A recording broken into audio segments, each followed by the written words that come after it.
Hello and welcome to another daily live video. AM language, this is 4 o'clock in the afternoon and it's another live lesson. The sun is out, it's a hot day in Malta, very hot day. Really and truly, this is the type of day where you want to be at the beach. But at the moment in Malta, as it is the summer, you probably want to be at the beach every day. So I'm just going to share the lesson. I can see it's on YouTube, so it can be found and it is shared. I hope you enjoyed your lessons this morning. If you are watching this later, I suggest you fast forward about 5 minutes because the first 5 minutes is usually just waiting for people to join. So in today's lesson, we are going to look at soften your language. Now, soften your language this is very good for certain skills. This is very good for business English, very good for English in the workplace. And here we're going to look at how we can say something better and something that's more polite as well. Sandra, good afternoon. Welcome to today's lesson. Thank you for joining. Evelina, you too. Good afternoon. Welcome to today's lesson. Irina F as well. Hi, good afternoon. Welcome to today's lesson. Thank you for joining. I hope you are all well. Alejandra, buenas tardes. Good afternoon. Welcome to today's lesson. Actually, how do I know how to say afternoon? Which languages do I know to say good afternoon in? So there's buono tardes, Spanish, I think. Italian, buono pomeriggio, I think. I always get confused in Italian between pomeriggio and pomodoro. I know one is tomato. I think it's pomodoro that's tomato. Yes, buon pomeriggio. Thank you very much, Evelina. Good to know. Right, so pomeriggio. It's definitely afternoon, not tomato, which therefore would be pomodoro. Yeah, I always get confused. In Russian, Irina F says it's okay.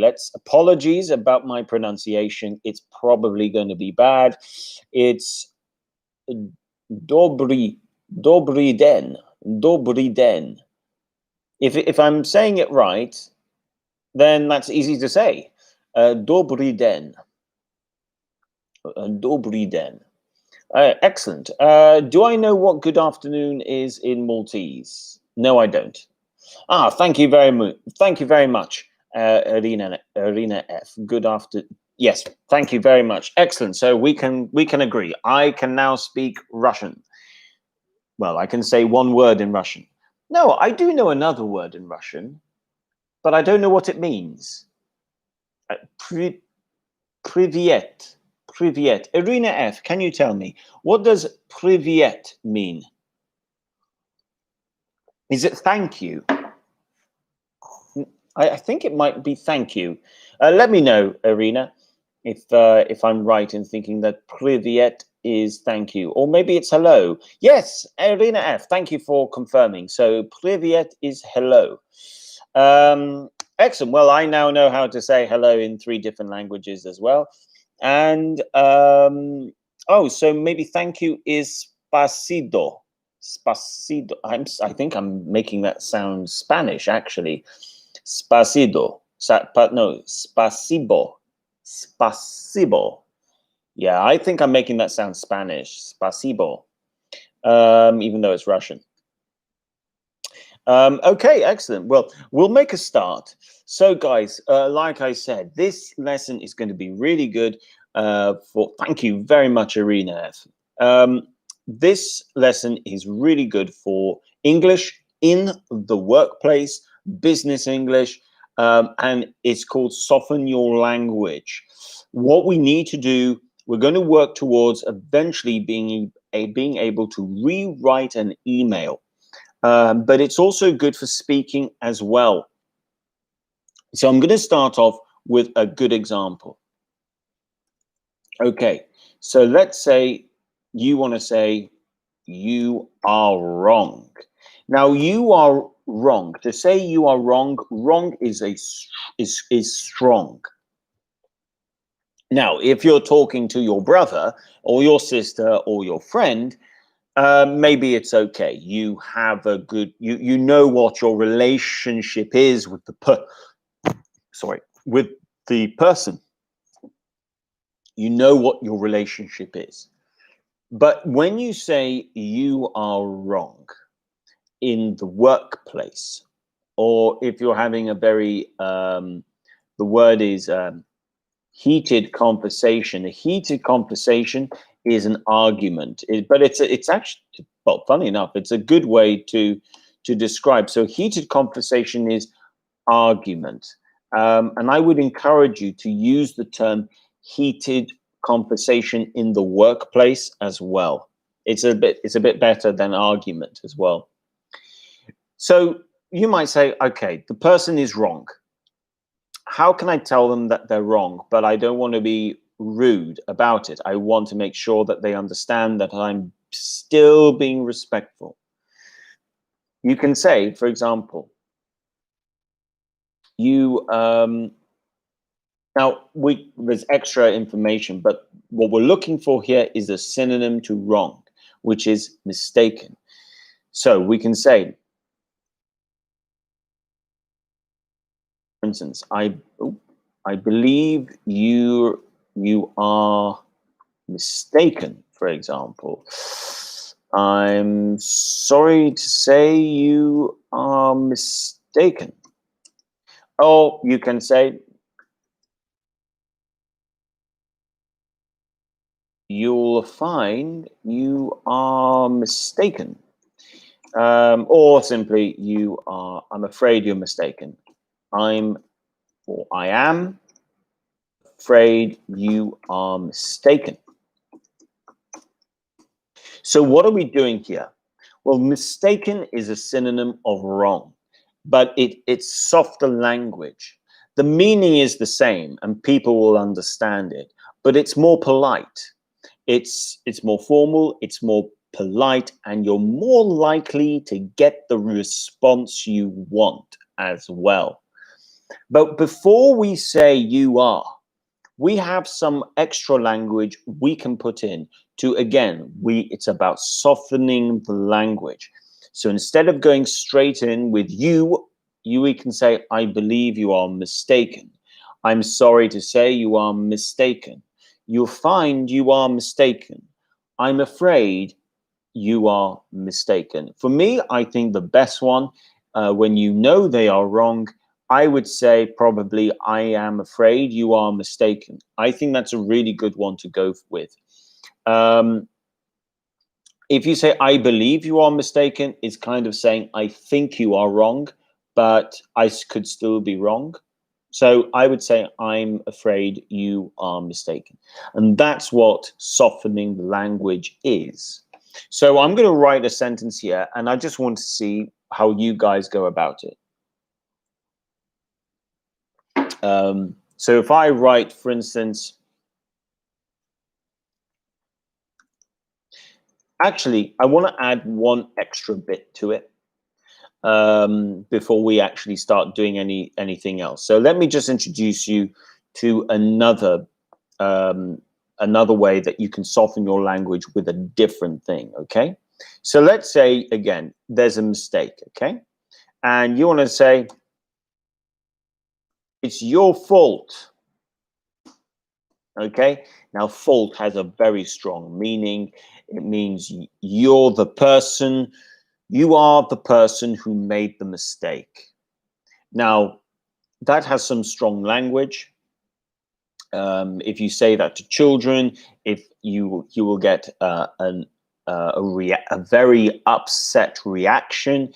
In a relationship, we've got to be careful. If you tell your partner, well, it's your fault, they will probably not be too happy. And in the workplace, it's the same. If you tell someone, well, it's your fault, not my fault, your boss, your colleague, even though it might be true, you're not going to get the response you want. Instead, you're going to end up having a heated argument. So, how can we soften the language of "it's your fault"? Let's see.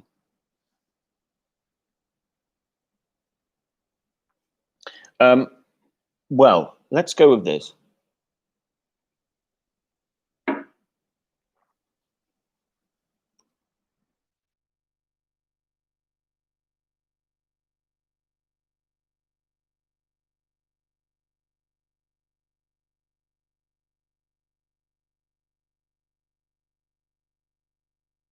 This is the first option we could go with, and it's kind of using it's trying to use a conditional.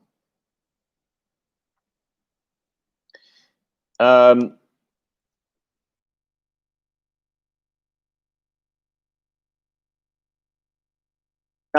we can still build on this, but you've got this as a good starter. If I'm not mistaken, and this is a good one to know, by the way, it's saying if I am not wrong. And I would encourage you to use this. If I'm not, so instead of saying if I am not wrong, you can say if I'm not mistaken. So you're trying to tell the person, okay, this is the phrase you would use when you don't know all the facts. You know there's things you don't know. So to make sure you show that you know that you don't know everything, you can say if I'm not mistaken. And we have to say this in a soft tone as well. Well, if I'm not mistaken, the responsibility, so instead of using the word fault, we're using responsibility. In this case, meaning in this situation, lies with you. Now you can then go on and explain why. But using terms like responsibility instead of fault makes a really big difference. And it's the more professional way to use it as well.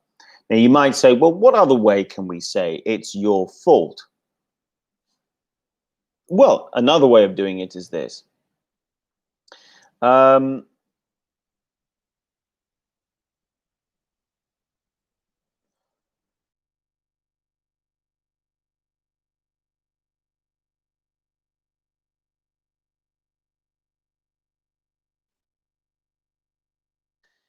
Let's go with this.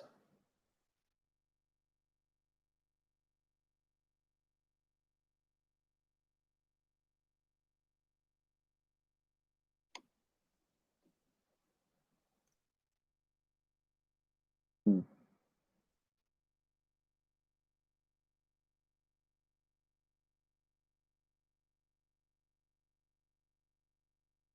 Now, this is one way you can get around it, and it's with a question. Now, I have actually used fault in this case, but I haven't told the person that it's their fault. I've gone in with a question. To what extent do you think you are at fault? Now, this is a very good way of going about it. You're using a question for them to tell you what they got wrong. So you aren't telling them, you're getting the person to think. First of all, let's break this down. To what extent? If you use the term to what extent, you're asking them what level? What level? Do you think you are at fault? Do you think you are at fault? This simply means what level what level, and then this next bit, do you think you're at fault? Did you get wrong? So you are simply asking in simple English, you're asking them, what did you get wrong? What mistakes did you make? So this is another way of doing it. And again, it's softening the language. It's making it much better. So I am now going to write. I'm now going to write a little paragraph What I would like you guys to do is I would like you guys to try and rewrite the paragraph, the short paragraph, and try to use some of this language. Let's see what you go with. So it's going to read as follows.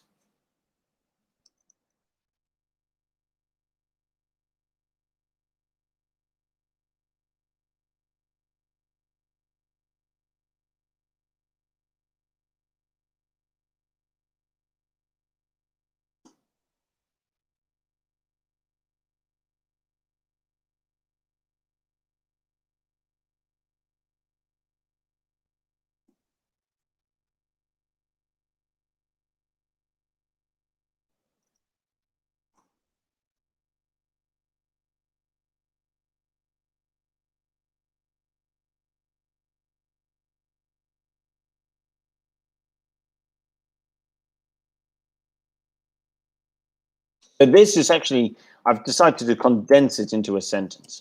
So we had a big argument yesterday, and I think you were wrong about many things, and it's your fault we didn't do well. It's your fault we didn't do well. I added a you in there by accident. I'll remove that.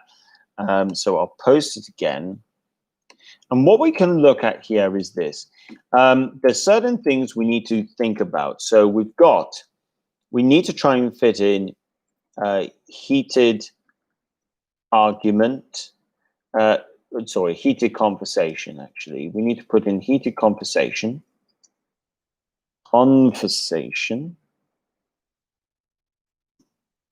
We need to fit in the word mistaken, and we need to try and let's go with the word responsible or responsibility. Let's go with one of those sort of words. Or responsibility, or at fault. You've got that option as well. So let's see how you guys do. You need to rewrite this sentence, and you need to try and work in heated conversation, the word mistaken, and then for the bit where it's about fault, you've got responsible or responsibility or at fault. So the sentence reads, we had a big argument yesterday, and I think you were wrong about many things, and it's your fault we didn't do well. Very strong language. So you guys need to think, how can you soften that? Like I said, we need to think of how we can work heated conversation into it, mistaken as well, and responsible or responsibility or at fault. The last one, you've got a couple of options. What I'm going to look for is how you choose to use these words or these phrases to get the right meaning of softening the language. And like I said, this makes a really big difference. So if you say, for instance, the word mistaken instead of wrong, it's more polite. If you use the word responsible or responsibility instead of fault, it usually is more polite. If you are going to use the word fault, then we have to use it in a question form, like at fault. To what extent were you at fault? So it's really important. Now, I want to tell you guys, don't forget the time marker. There's a time marker in the sentence saying yesterday. So because we know it's yesterday, everything you write, we need to think about the past. The only bit where you can sort of, the only bit that you can play around between past and present is it's that bit. Although, to be honest with you, it might be a better idea to stick everything in the past. So, and it was your fault. It should be was really, and it was your fault because the fault was in the past. So really and truly, everything needs to remain in the past. Let's see how you guys do. What I can always do is, if you guys are struggling a little bit, I can put it here, but you guys need to fill in the blanks.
Okay, let's go with this one, guys.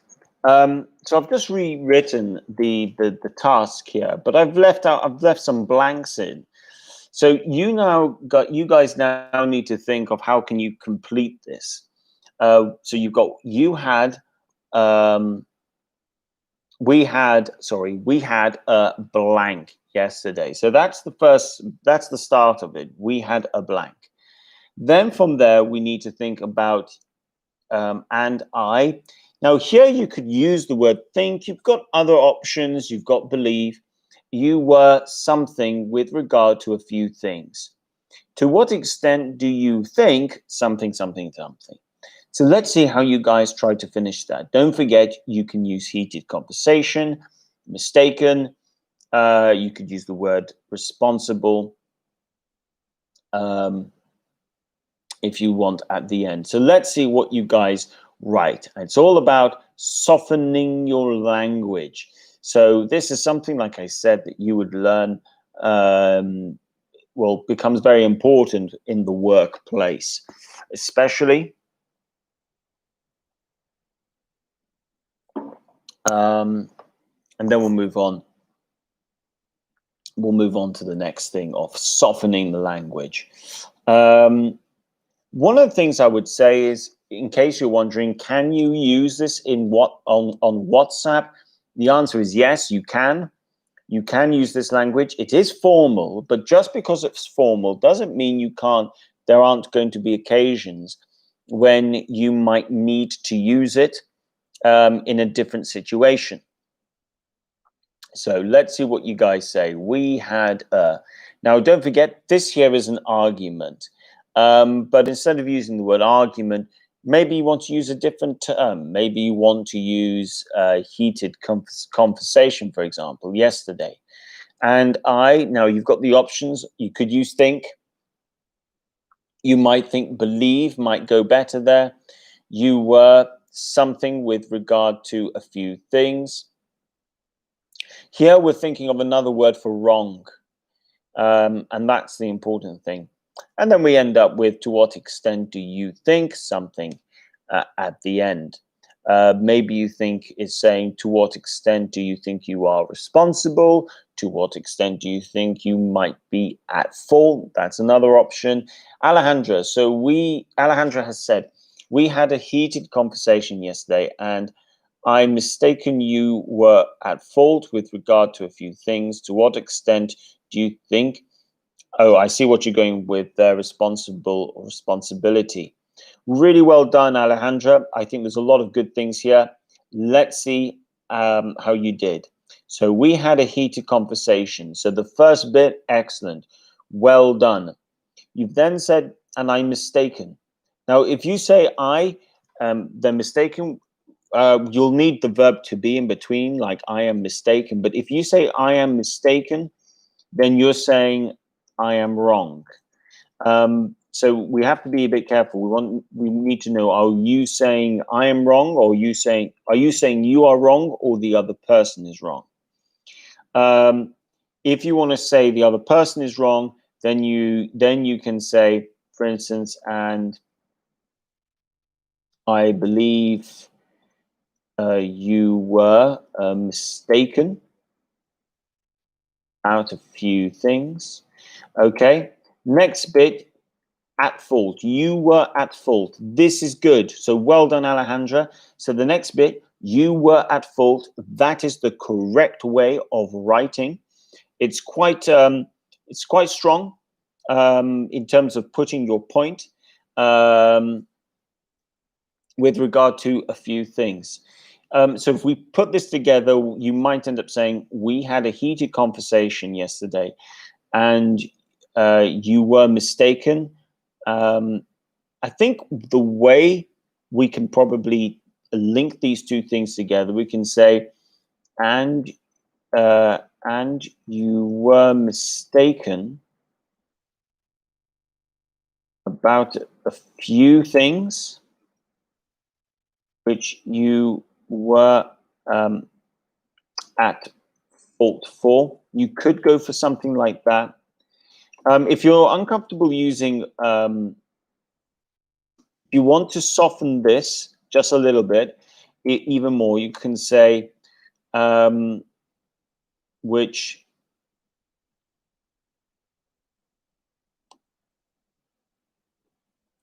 might have been at fault for.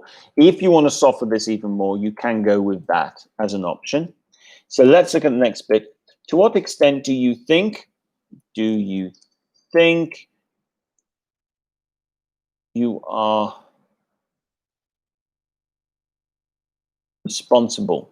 That's one option. Or to what extent do you think responsibilities? No, I think we're making that unnecessarily complicated. So well done, Alejandra. Really good stuff. I think a lot of good things there. And I think for your level, that's good. That's a good starting point. Very good starting point, actually, for your level. And as you progress through the levels, you can add to that. But you've got a lot of good language there already. Sandra has written, we had a conversation yesterday, and I'm afraid you were mistaken with regard to a few things. To what extent do you think you are at fault? Good, well done. I think there's a lot of good stuff there. To what extent do you think? I tell you what, guys, I'm going to soften the language even more, and I'm going to go with might. So, to be honest, okay, so we can say, can I ask, to what extent do you think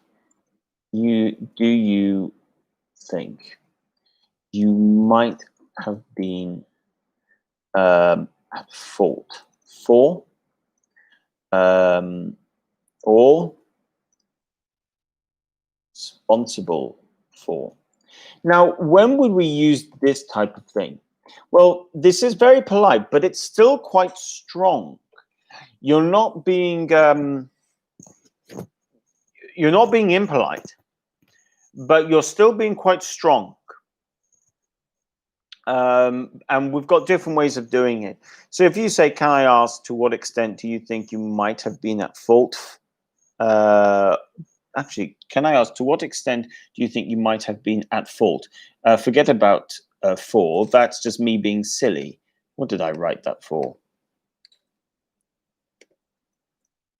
Okay, so we've got that. So can I ask, to what extent do you think you might be at fault or responsible for? So it's still quite strong language in terms of formal language.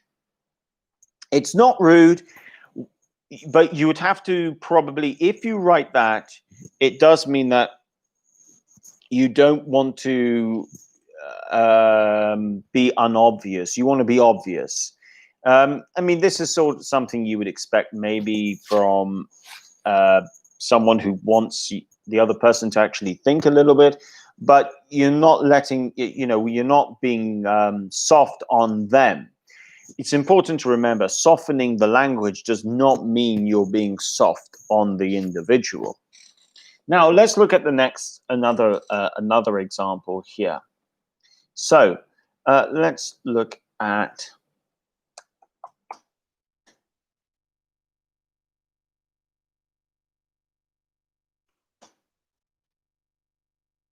you are being so stupid.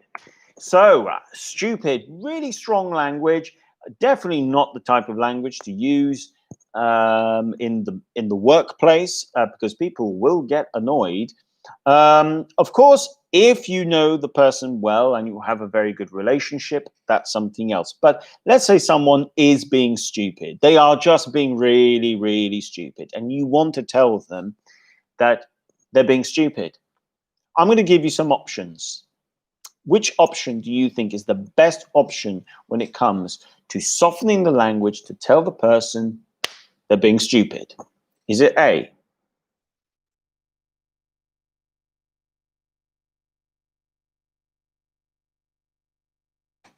you are being an idiot? Is it B,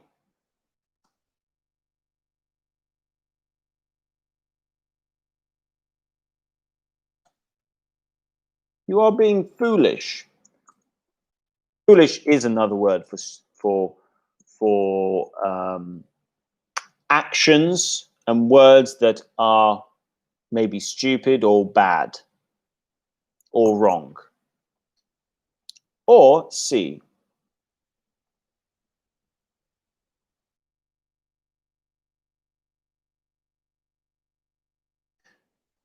You are being silly.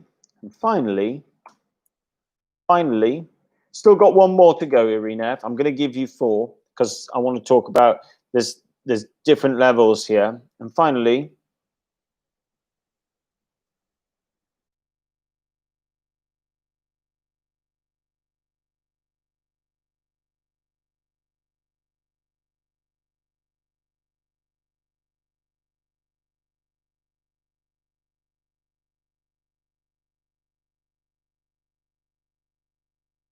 you need to rethink.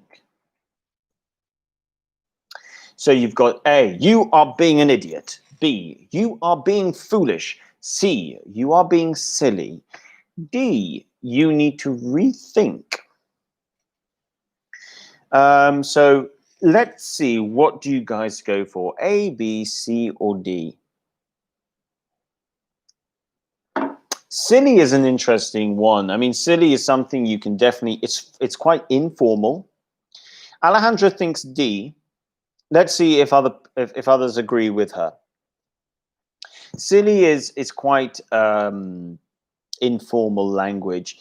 It doesn't necessarily, and it usually means a few things, either, but in this case, it would be stupid in some sort of way. So Sandra agrees with Alejandra that it's D. Foolish is another word for stupid, really, being stupid. Sandra says D because it's more polite. And the answer, more polite, yeah, you don't need to go with the ly, just polite. And yes, D, you need to rethink. You need to rethink can be used in so many different situations. The person might not be stupid. What the person is doing might not be stupid. It might just be the wrong decision or the wrong choice of language or the wrong strategy.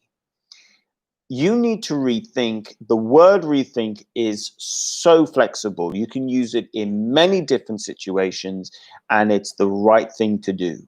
You need to rethink. If you want to add a bit more, you can say, let's say it's quite strong as well. Dumb, as foolish is, silly. If you're talking about silly, then yes, maybe a bit can be related to dumb. I'm not going to say it is a synonym of dumb, like stupid, but it is related. Let's say it's a cousin. It's a cousin of the word dumb. But like I said, silly can be used in different ways. It can be used as a fun thing because it's funny, or it can be someone being acting. You know what? We would use silly in a serious situation when an adult is acting like a child. If an adult is behaving like a child, you would say you're being silly. So it's not the right behavior. So if you want to say though, rethink, and you're trying to tell them, look, you're being really silly here, or you're being really stupid, or very strong, you're being dumb. You can say, strongly encourage you and encourage you to rethink your approach, for example. You could say, I strongly advise. Sorry, that's meant to be I strongly. Sorry, that's meant to be an adverb. Strongly. There we go. So yeah, you've got, I strongly encourage you to rethink your approach. I strongly advise you to rethink your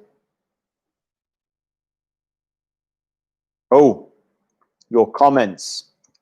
Now, comments simply means, in this case, what you said.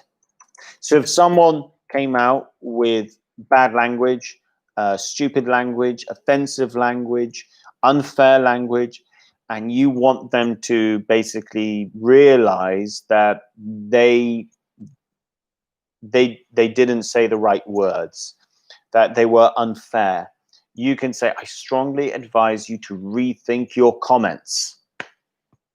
So that's really good. Again, it's polite, it's softening language, but you are still making yourself very, very well understood. There is no one who should not understand what you are saying when using this language. So I'm going to write a sentence, and I want you guys to try and sort out this problem. Can you rewrite the sentence for me?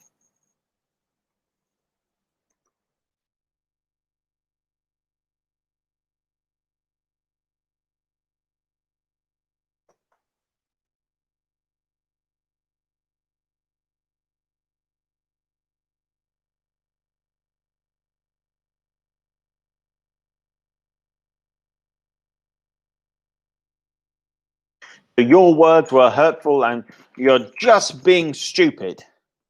So let's see, how can you rewrite that? Well, don't forget, guys, instead of words, you want to think about using the words comments, and instead of stupid, you want to think about using, you need to try and stupid. You want to try and fit in maybe something like rethink.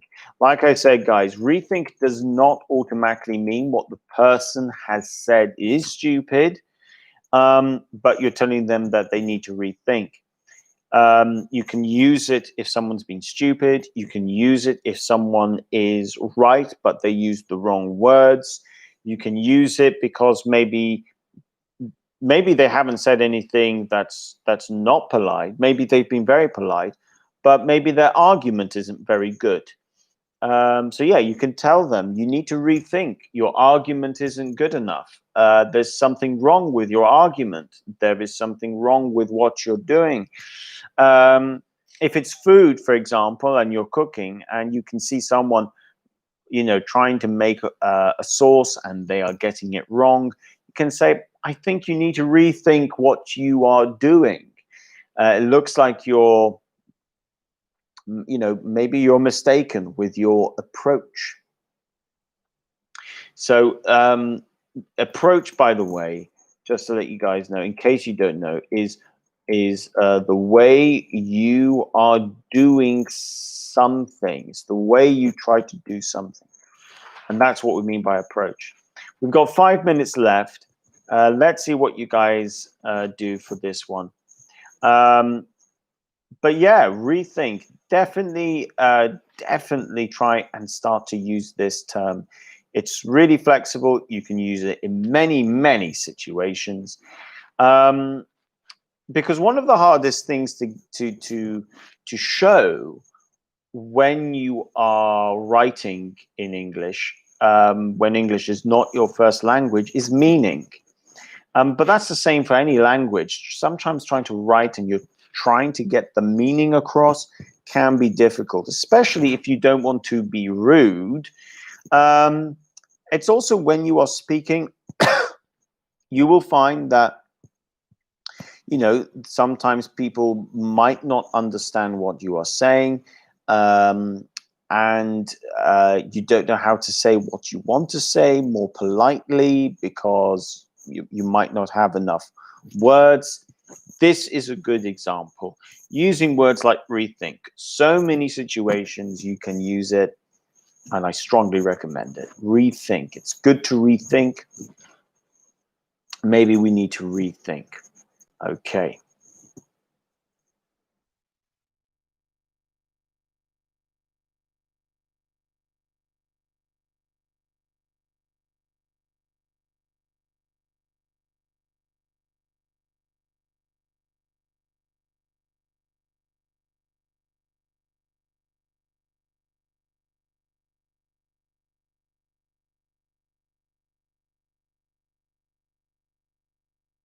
Let's see what you guys write for this.